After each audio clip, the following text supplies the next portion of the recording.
Bismillahirrahmanirrahim. Assalamualaikum warahmatullahi wabarakatuh.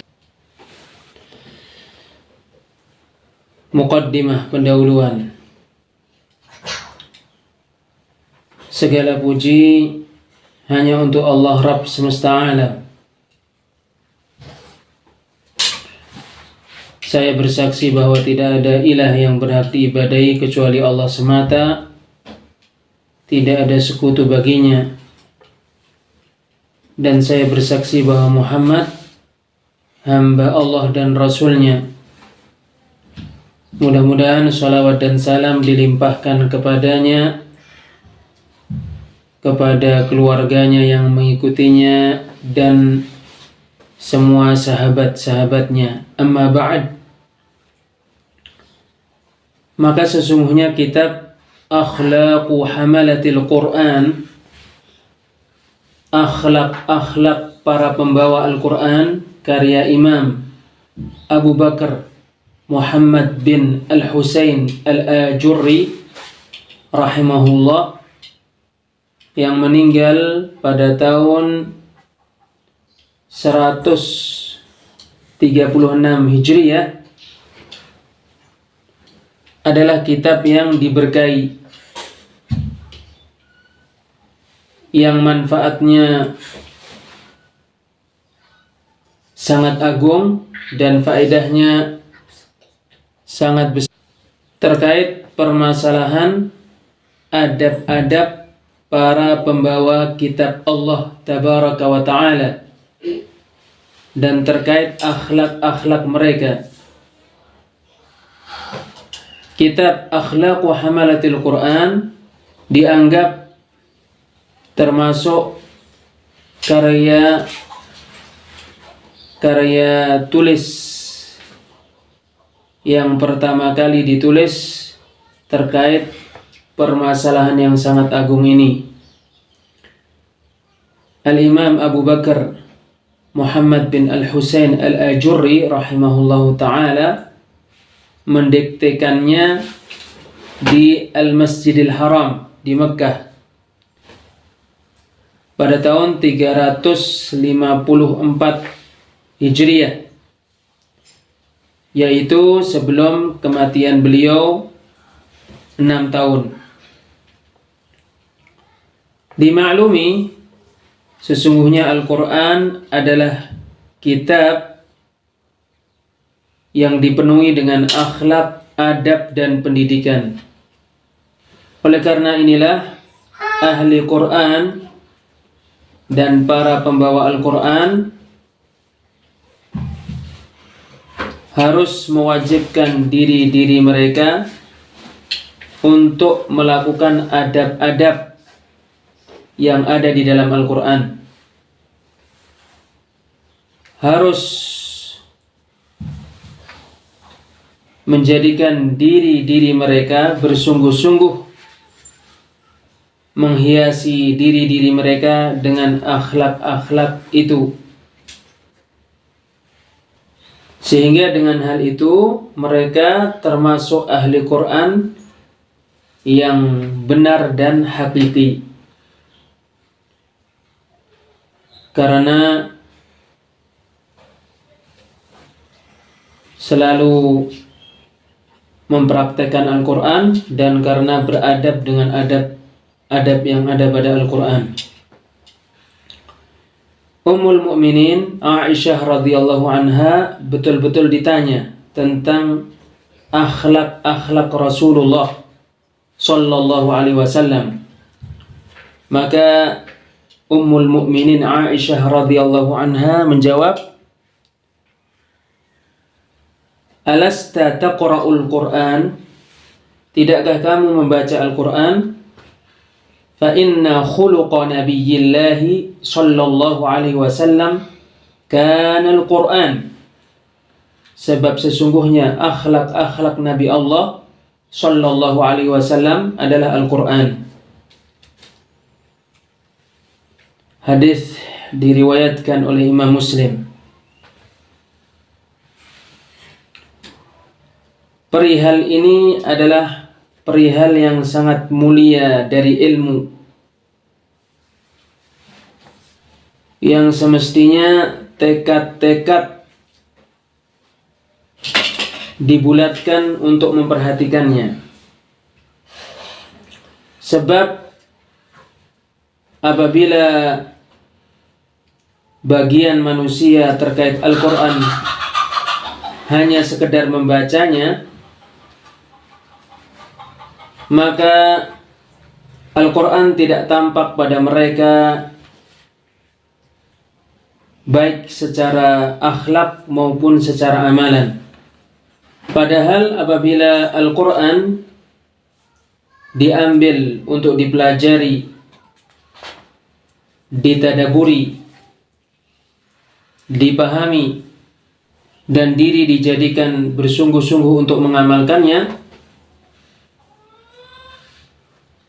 akhlak dan amalan terhadap Al-Quran terlihat pada mereka, dan petunjuk-petunjuk Al-Quran terlihat pada mereka. Allah Jalla wa'ala berfirman, Inna hadal Qur'ana yahdi lillati hiya aqwam. Sesungguhnya Al-Quran ini menunjukkan kepada perkara yang paling benar. Surat Al-Isra ayat 9. Maka petunjuk-petunjuk yang ada di dalam Al-Quran yang diberkahi ini sesungguhnya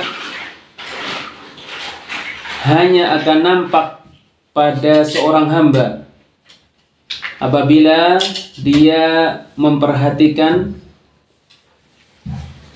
beradab dengan adab-adab Al-Quran, dan berakhlak dengan akhlak-akhlak yang sangat agung yang diserukan oleh Al-Quran. Dan apabila hamba memperhatikan petunjuk-petunjuk Al-Quran yang sangat agung. Oleh karena inilah Imam Al-Ajurri rahimahullah menulis kitab ini yang agung lagi diberkahi, yang semestinya dibaca oleh para pembawa Al-Quran secara khusus dengan bacaan yang teliti dan penuh hati-hati, sehingga mereka mengambil faedah dari apa yang dimuat oleh kitab ini, yaitu kebaikan yang sangat agung, kemanfaatan yang sangat besar, dan faedah-faedah yang sangat mulia. Demikian juga barang siapa yang bukan termasuk para pembawa dan para penghafal Al-Quran, apabila membaca kitab ini, maka kitab ini memberikan faedah yang banyak kepadanya, sehingga dia menempuh perilaku yang benar dan melakukan cara yang tepat. Dan sungguh bisa jadi kitab ini adalah cara yang diperuntukkan untuknya untuk semakin memperhatikan kitab Allah Tabaraka wa Ta'ala dengan cara yang benar dan dengan metode yang tepat.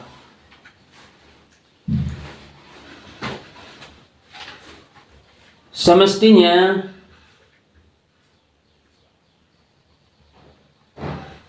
adab-adab yang ada di dalam kitab ini disebarkan di tengah-tengah para pembaca Al-Quran, di daurah-daurah Al-Quran dan di sekolah-sekolah tahfidz, agar manfaatnya meluas dan agar keberkahan yang diharapkan dan kebaikan yang didambakan terlaksana.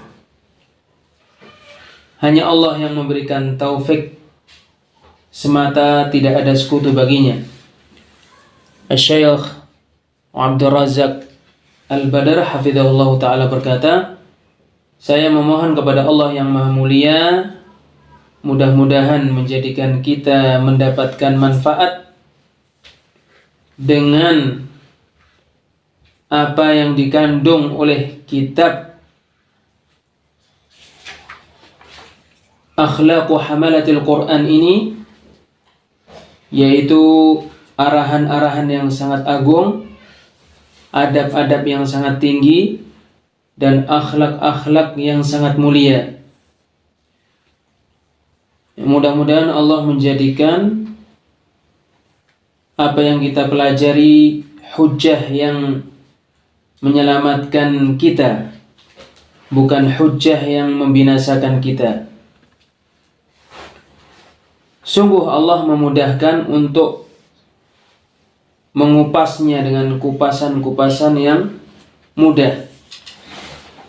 Saya berharap kepada Allah di dalam kupasan-kupasan itu terdapat bantuan, penolong untuk mengambil faedah dan untuk mengambil manfaat dari kitab Akhlaqu Hamalatil Quran dengan baik. Dan hanya kepada Allah semata kita memohon taufik dan meminta pertolongan. Saya memohon kepada Allah, mudah-mudahan memberikan balasan yang paling baik dan paling melimpah kepada saudara-saudara yang utama yang bersungguh-sungguh berkhidmah untuk kitab ini dengan diedit dan dipilah serta dipilih, dan bersungguh-sungguh untuk menyiapkannya, dicetak dan disebarkan. Mudah-mudahan Allah menjadikan hal itu termasuk timbangan kebaikan mereka. Sesungguhnya Allah Maha mendengar lagi Maha mengabulkan doa. Mudah-mudahan salawat dan salam Allah limpahkan kepada Nabi kita Muhammad, kepada keluarganya yang mengikutinya, dan kepada semua sahabat-sahabatnya. Al-Imam Al-Ajurri rahimahullahu ta'ala berkata, ahaqqu ma astaftihu bihil kalama alhamda limaulana al-karim. Sesuatu yang paling pantas aku jadikan sebagai pendahuluan terhadap pembicaraan adalah memuji pemelihara kita, Allah yang Maha Mulia. Allah yang Maha Mulia. Imam Al-Ajurri rahimahullahu ta'ala, penulis kitab Akhlaqu Hamalatil Quran,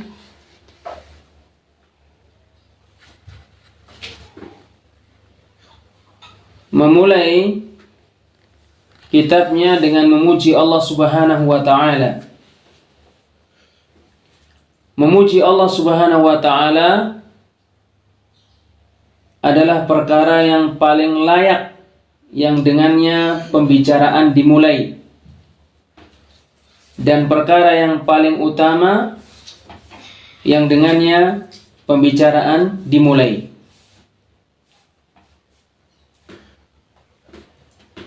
Allah Subhanahu wa ta'ala membuka kitabnya Al-Quran dengan pujian. dan membuka sejumlah surat-surat yang ada di dalam Al-Quran dengan pujian.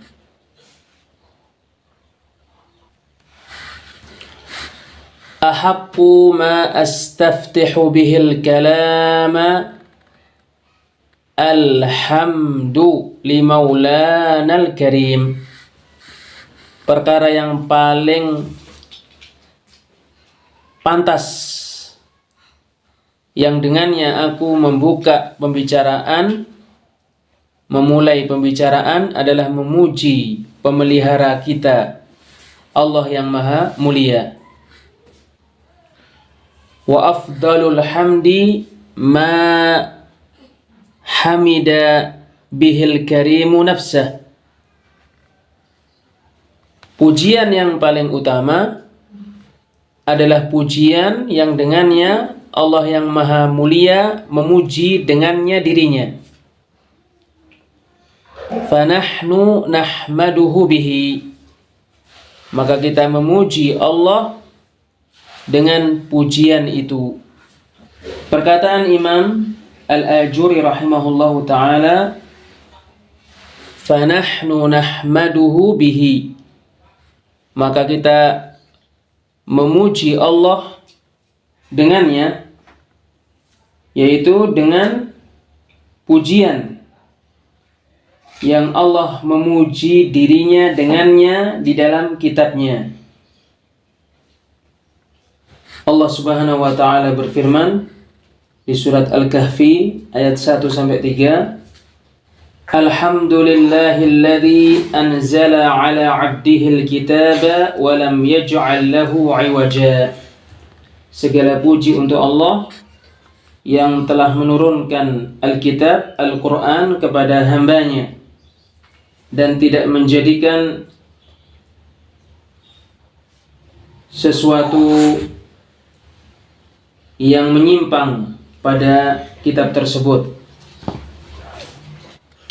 Dikarenakan pembahasan kitab Akhlaqu Hamalatil Quran ini tentang adab-adab dan akhlak-akhlak para pembawa Al-Quran, maka sangat cocok memulai kitab ini dengan pujian terhadap Allah Ta'ala ini atas karunia-Nya yang sangat agung dan keutamaannya yang sangat mulia dengan diturunkannya kitab ini, Al-Quran ini kepada Rasulnya Sallallahu Alaihi Wasallam, dalam keadaan kitab yang diturunkan oleh Allah ini kepada hambanya, Rasulnya Nabi Muhammad Sallallahu Alaihi Wasallam mencakup petunjuk, kebaikan dan keberuntungan untuk makhluk. Dan ini adalah kenikmatan yang paling besar dan paling utama secara mutlak. Alhamdulillahilladzi anzala ala 'abdihi. Segala puji untuk Allah yang telah menurunkan kepada hambanya. Yang dimaksud hamba Allah adalah Muhammad sallallahu alaihi wasallam, dan beliau adalah Rasul terakhir dan penutup para nabi. Alhamdulillahilladzi anzala ala 'abdihil kitaba. Segala puji untuk Allah yang telah menurunkan Alkitab kepada hambanya.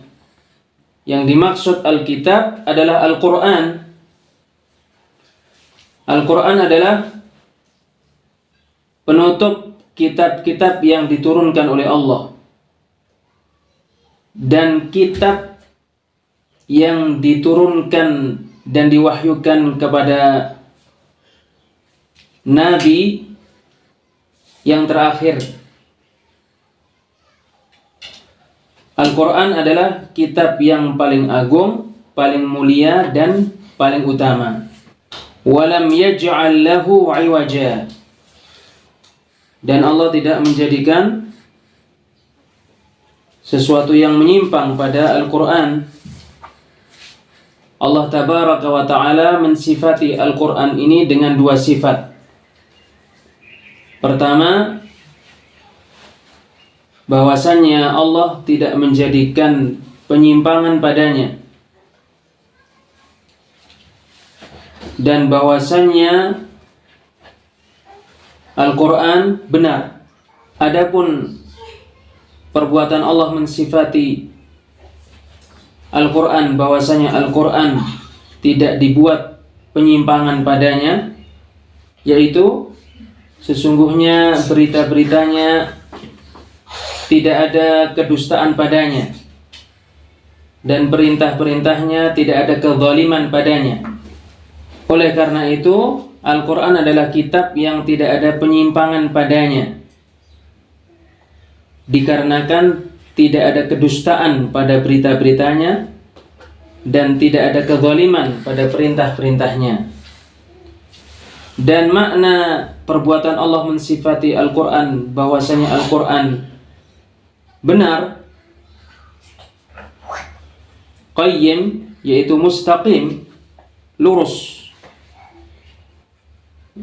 Berita-berita Al-Quran adalah berita-berita yang penuh dengan keutamaan dan kebaikan.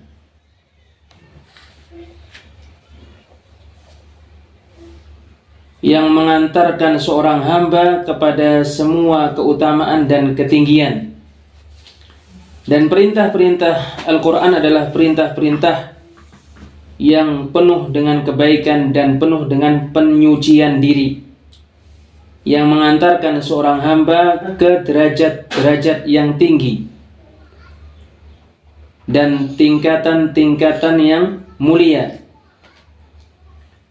Dan petunjuk-petunjuk yang ada di dalam Al-Quran adalah jalan yang lurus, yang mengantarkan orang yang melaksanakannya ke surga-surga yang penuh dengan kenikmatan. Alhamdulillahilladzi anzala ala abdihil kitaba wa lam yaj'al lahu 'iwaja. Segala puji untuk Allah yang telah menurunkan Al-Quran kepada hambanya dan tidak menjadikan sesuatu yang menyimpang padanya. Qayyiman, yang benar.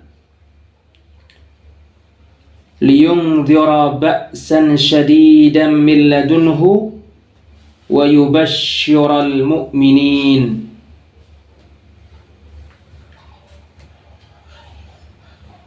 Agar Al-Quran itu memberikan peringatan akan adanya siksaan yang sangat keras dari sisi Allah, dan agar Al-Quran itu memberikan berita gembira kepada orang-orang yang beriman. Oleh karena itu, Al-Quran adalah kitab yang berisi peringatan dan berita gembira. Peringatan terhadap orang yang bermaksiat, memalingkan diri dari kebenaran, sombong, membangkang, dan menolak kebenaran dengan adanya siksaan yang sangat keras yang Allah sediakan untuk orang-orang yang berpaling, yang membangkang, yang sombong, yang zalim. Dan berita gembira untuk siapa saja yang diberikan taufik oleh Allah Subhanahu wa Ta'ala untuk mengimaninya, untuk mengimani perintah yang diperintahkan olehnya, untuk selalu taat kepada Allah Subhanahu wa Ta'ala, beribadah kepadanya dan melakukan amal-amal soleh. Qayyiman liyunzira ba'san syadidan min ladunhu wa yubashshiral mu'minina. Al-Quran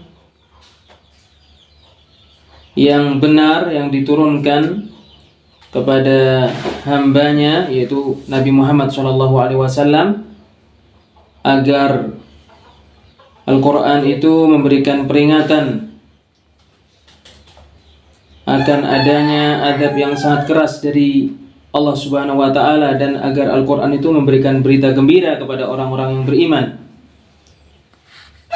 Alladzina ya'maluna as-salihati, yaitu orang-orang yang melakukan amal-amal soleh.